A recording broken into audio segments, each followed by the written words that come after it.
Kuartal kedua pertumbuhan negara dikatakan naik 7%. Sahabat tahu kan, masyarakat kita sangat limit sekali pengetahuannya. Memang selama 20 tahun ini cara memimpin negaranya seakan tidak meminteri rakyat tetapi malah membodohi rakyatnya. Jadi data 7% ini salah? Ya enggak, bukan salah. Data itu benar 100%.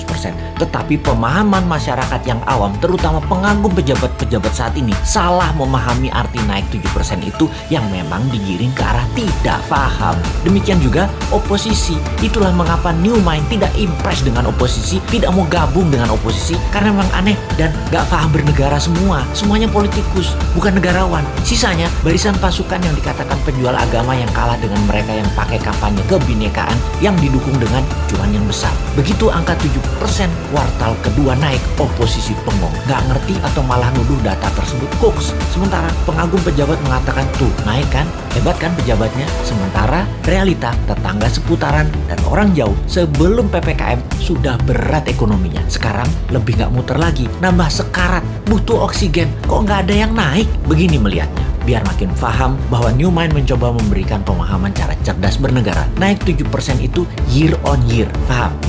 Nggak peduli. Gini kita ilustrasikan. Tahun lalu minusnya 1,9%.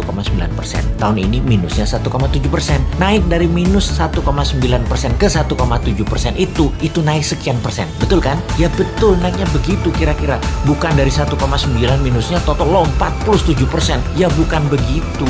Jadi data tidak salah. Cuman demi populerisme. Kayak artis gitu deh. Nggak boleh terlihat jelek. Jadi diambillah mengemasnya dari sisi positif. Itu tidak salah. Yang salah adalah pemahaman banyak orang yang terus dipolitisasi. Mangkel deh 20 tahun ini gak dewasa-dewasa juga bernegaranya. Lebih mangkel lagi, kenapa setiap masalah pejabat yang ditugaskan dia lagi.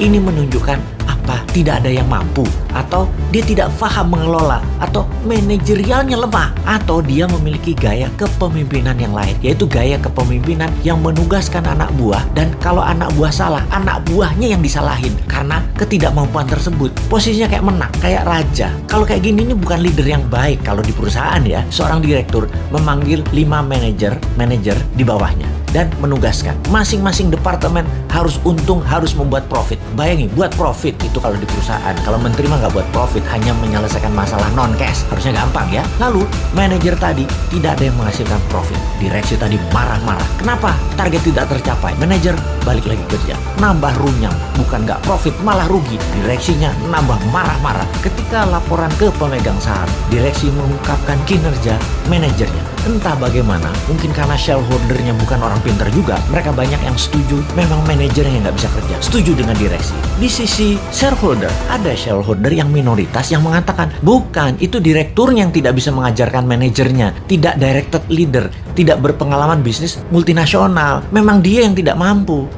Malah ribut sesama pemegang saham dan berusaha membeli saham milik minoritas dengan harga murah. Lalu diusahakan yang beli adalah investor asing, dan yang minat adalah investor dari Tiongkok yang memang mitra dagang perusahaan tadi. Sudahlah, itu hanya ilustrasi, capek kita balik ke pokok awal tadi. Lalu sektor mana yang naik? Sektor yang dipegang oligarki, yang memang hanya 3% mereka itu, tapi mengendalikan 70% ekonomi. Wis, ngerti ya ilustrasinya ya? Sudah, sana berantem lagi. New Mind mah nonton aja, abis kita dianggap wong bodoh, padahal bodoh beneran.